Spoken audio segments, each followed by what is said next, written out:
This is an IWP media production, brought to you by the Institute of World Politics, the independent accredited graduate school empowering the next generation of national security, intelligence, and international affairs experts. Learn from top scholar practitioners and acquire invaluable skills to propel your career. For more information, visit iwp.edu.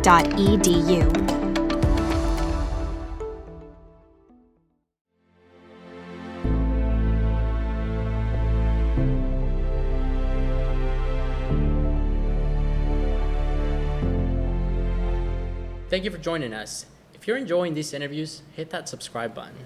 I'm very excited to be with today's guest. She's a distinguished physician and diplomat who has made significant contributions to both healthcare and international relations. Currently serving as president of the Institute of World Politics, please welcome U.S. Ambassador Aldona Z. Welcome. Well, thank you. Thank you for having me. Thank you. I really appreciate you taking the time and doing this. It's a pleasure to get to know you, and welcome to Washington, D.C. I know, first time here. It's I like it a lot. It's very nice. Yes. Well, North Carolina has its benefits also. Yes. I'd like to start by diving into your upbringing in Poland. During that time, you described freedom as a memory and a dream. Could you describe that experience and how that shaped your views on liberty and democracy? Well, thank you. Perhaps as briefly as I can for our listeners to understand the background, I was born in communist-occupied Poland, and I come from several generations of freedom fighters. My grandparents were born into a free and democratic country, Poland, but World War I started, and they were taking as slave labor to Germany. Subsequently, miraculously, they survived and they came back to again, after World War I, back to their home country, Poland, to again live and work and maintain and fight for their free country. But history was not kind to them because World War II happened. And during World War II, if you can imagine this horror of history, those same grandparents now had children of their own, and World War II happened. And during World War II, they and their children and all my aunts and uncles and granduncles, the entire population, or all 34 million people in Poland, were fighting for their freedom, their democracy to continue. And they had two enemies, as we all know, Germany and Russia. And during the fight of World War II, my grandparents and my father were actually recognized by Israel as righteous Gentiles for risking their lives to help people who were different than them, helping Jews to survive the World War II activities. But unfortunately, my grandparents, all my aunts, all my uncles, my father, everyone was subsequently taken to concentration camps. And my father was prisoner number 23,407 in Flossenburg. So their freedom once again was taken away. Some of the members of my family did survive liberation. My father and grandfather survived because they were liberated by General Patton's 3rd U.S. Army. Because of that, I'm alive.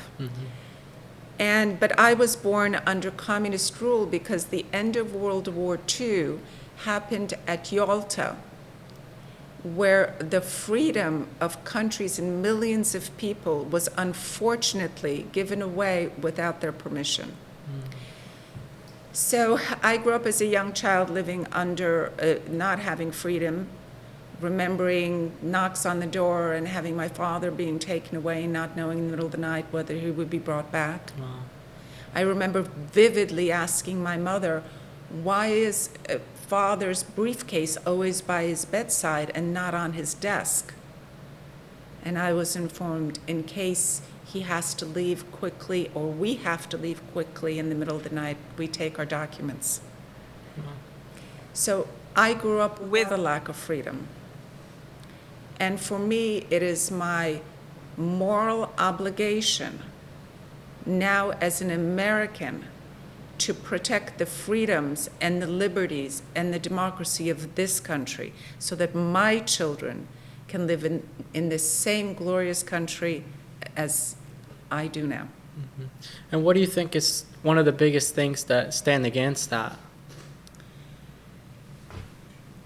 And as I look through the years of living in the United States, and obviously I'm an older adult, I see a significant difference in all generations, and they're either not remembering history, not remembering where they came from, and not remembering what they fought for, and not knowing what they really need to preserve. Freedom is not for free, and freedom is not insured for eternity. As Ronald Reagan said, freedom is only one generation, and it's up to that generation to preserve it and fight for it and pass it down to the next generation. And somehow or another, I feel that we may be losing that if we're not careful. Yeah, and I mean, what can we do as people, organizations do to uphold that principle, to stay in having freedom? So several thoughts here. Number one, it is our personal obligation towards ourselves, and therefore our family, our community, and our country, to be well educated. It is our responsibility to make sure that we know facts, that we know history, that we know geography, in order to be able to understand current events. And if you understand current events by knowing knowledge of the past, you will be able to shape your decisions and shape the future of the country for your children and grandchildren. So education, I would say, is number one. Mm-hmm. And once you have that, I mean, you can see trends that are, you can kind of see like, oh, these are some of the steps that led to this back in the day. And then we're seeing the same thing now. So you can kind of not guess that it's going to happen, but, take a look at it and be like, wow, history's repeating itself. Yes, and that's why it's really our obligation to pay attention to our surrounding, to what we're being exposed to what we're being told, and what we're not being told. And be able to look at things through the prism of, first and foremost, common sense. Mm-hmm. And then of course, other issues of factual accuracy, but just common sense. Mm-hmm. And I feel like now we're bombarded with so much information to kind of hide the truth almost in plain sight. It's like if they put 100 different things in front of you and 2 of those are the right thing, common sense sometimes. Well, that's why I put it at the top of the list, because generations past, we would be able to simply learn everything we needed to learn from our parents or from school. And that's not what is available now. So if you don't have the benefit of coming from a family that puts priority on education, and if you don't have the benefit of yourself being intellectually curious, you may be just exposed to part of facts, and therefore by knowing parts of facts, and that's all you know, you're making these assumptions and decisions. But if you knew these facts, you probably would make different assumptions and different decisions. Mm-hmm. And some of that bombarding us with things that aren't true.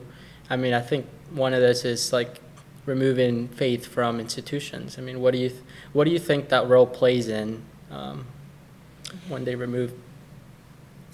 So the importance of religion, faith, I think is one of the most important things in societies. in my view, cultures are different, countries are different. We're different in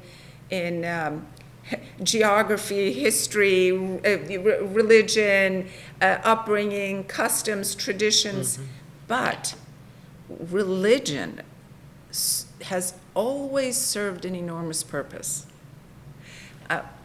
Maybe how I would explain it, it's like a box. And the box has a bottom to it. And most religions serve the bottom of that box is a protective mechanism so you don't fall through. That when terrible things happen, there's someone to help you, there's some safety net. The sides of the box are, this is what's acceptable. And it prevents us from going off into areas that would create harm to us and others. And then a box usually has a lid on it. And that lid prevents us, while we're alive, from being able to explode again into unnecessary or destructive situations. And at time of our death, that lid in religion is lifted so we can get to the next level, the hope for another life or the future or another hope. So religion is very important. I agree. I mean, I put God first. I try to, best as I can in my life, and even in times of uncertainty, He always leads my path and always guides me. And sometimes it's tough to put God first because, I mean, you don't know what's going to happen. You don't know what something's going to turn out to, but you're putting your faith in Him. And I think more people need to start doing that because I feel like we've gotten away from that. And it's a shame because God offers us hope. And if you don't have hope, that's a really dark place to be in. And God also offers us happiness,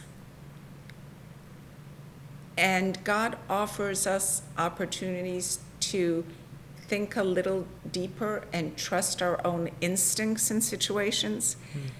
And we've all been in situations when we don't trust our instinct, Yes. that it never works out. Yes? 100%.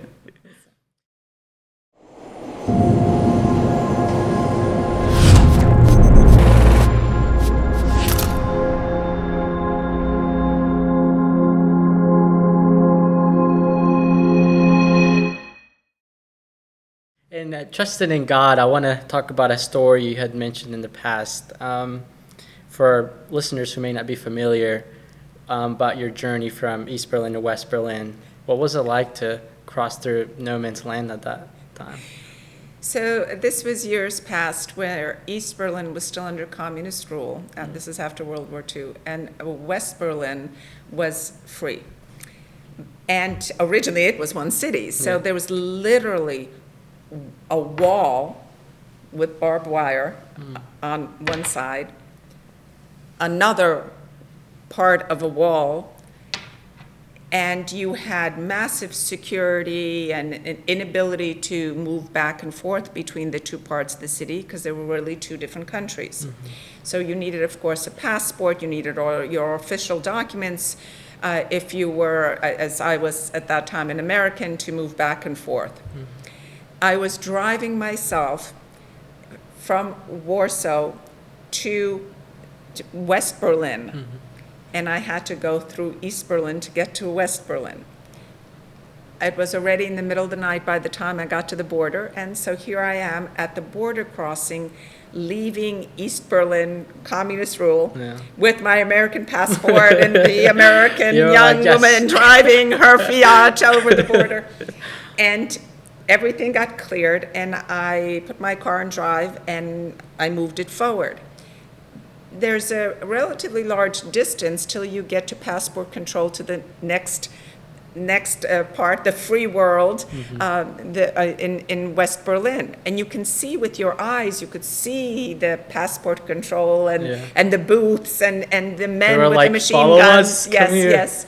And on the sides were these massive walls with barbed wire, with men with machine guns, because they would kill you if you were trying to escape, because you were Wow. never allowed to leave communist rule. The communists put walls up in their countries not to keep people out, but to keep their citizens in by force. So as a citizen of Poland, you could not leave Poland as a regular citizen. So here I am, the middle of the night, driving my Fiat, going into this called no man's land, and all of a sudden my car stops. In the middle of no man's land, it stops. And that's a very dangerous situation. Yeah. Because as an American, I said, no problem, let me just get out, I'll just open the hood, and I'll see what I'll figure out. I'll put my water bottle into the radiator, maybe it's probably overheated. But all of a sudden, my instinct told me, do not open the door of the car, which if I had, I would have been killed on the spot. So I put my hands firmly on the steering wheel, and I looked up and I said, God, how am I going to get out of this one? Because what I just heard is the guns and the lights showing and the men with the guns pointed at my car. So it was like a spotlight, and They were literally on this Wow. way. And I put my hands on the steering wheel, and I said, God, how am I going to get out of this one? And as I'm looking up, my eyes go to the rear view mirror, and I see headlights in back of me, which was a little, okay, odd, not odd. I see headlights, and then I see these headlights coming closer, closer, closer, and all of a sudden I'm holding on even tighter because I see the cars coming closer and closer towards me. Did that scare you? Yes, but what I did is I took my foot off the brake. The car literally came, touched my car, and intentionally pushed me all the way through no man's land to the border to freedom in West Berlin. As the soldiers and they're saying, come.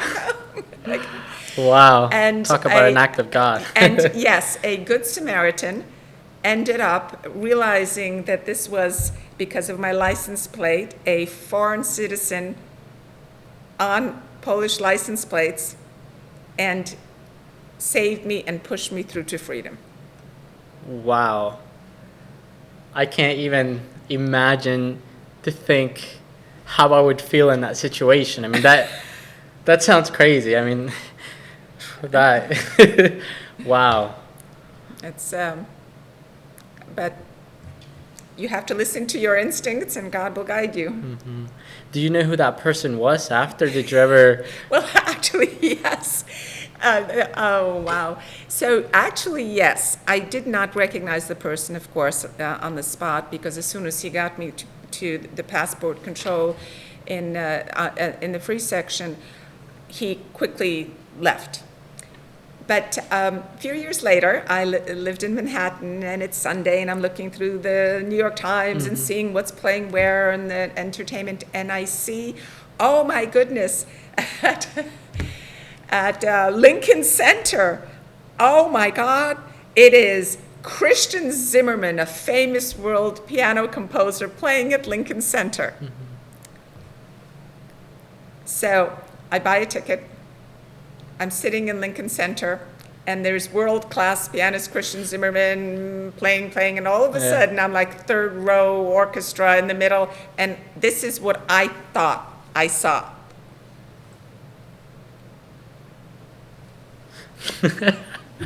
I literally thought I saw him recognize me in the audience at Lincoln Center a few years after that incident.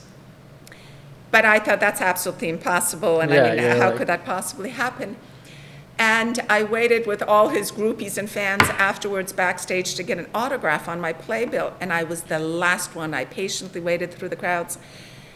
And he doesn't say a word. He takes the playbill, takes his pen, and writes on it from Checkpoint Charlie in Berlin, Christian Zimmerman, and he gives it to me. Wow. During that whole time while you were crossing and your car stopped, I mean, did it go through your mind like, hey, like I may not make it out of here?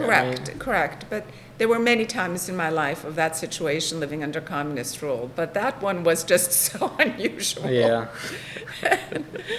Wow. And I want to ask, how important do you think it's for the public to be aware of potential risks associated with social media platforms? So now, granted, I'm a older generation than you are, and I obviously understand the benefits of social media, but I don't really. What benefit is it to me when social media, unless they're helping me or teaching me or entertaining me, I just don't see the benefit of walking down the street and seeing everyone walking on their phones and just swiping and walking. And social media is taking humanity out of us. One. Two, social media is becoming dangerous because we're starting to rely on what we're being told versus relying on knowledge. So I would absolutely advocate to limit time that people spend on any form of social media. And for children, there should be requirements in reference to not being able to use it to a certain age and then limit the amount of hours. I am 100% advocate of that. I agree. And I mean, even walking down the street, I mean, 70-80% of the people are looking down. They're not looking up. And Correct. you could probably bump into them and Correct. they wouldn't even notice you. They just keep on walking, looking down at their phone. And I don't know if that had anything to do with during COVID, everyone just got used to, like, maybe got submerged in social media a little bit more than before, or if it was just becoming more popular that people are more intrigued by it. Well, all probably. Yes, I obviously enjoy getting a picture of my daughter with her dog on the hour, every hour when the dog puppy does something cute and clever. But that should not substitute from human interaction, and it should not substitute for knowledge. 100%. Well, I want to thank you for your time. I really want to say I appreciate you taking the time and donating your time to do this. Thank you. Well, thank you very much. Thank you. Yes, ma'am. I want to thank everyone for tuning in. If you're enjoying this video, hit that subscribe button, and we'll see you next time. Thank you. This has been a joint production with the Elvis Quinteros Blueprint. You can follow and subscribe by clicking the link in the description below. If you like our podcast and would like to hear more, please subscribe. And if you are interested in learning more about the topics we covered here today and want to be a student at IWP, go to iwp.edu and click Apply Now.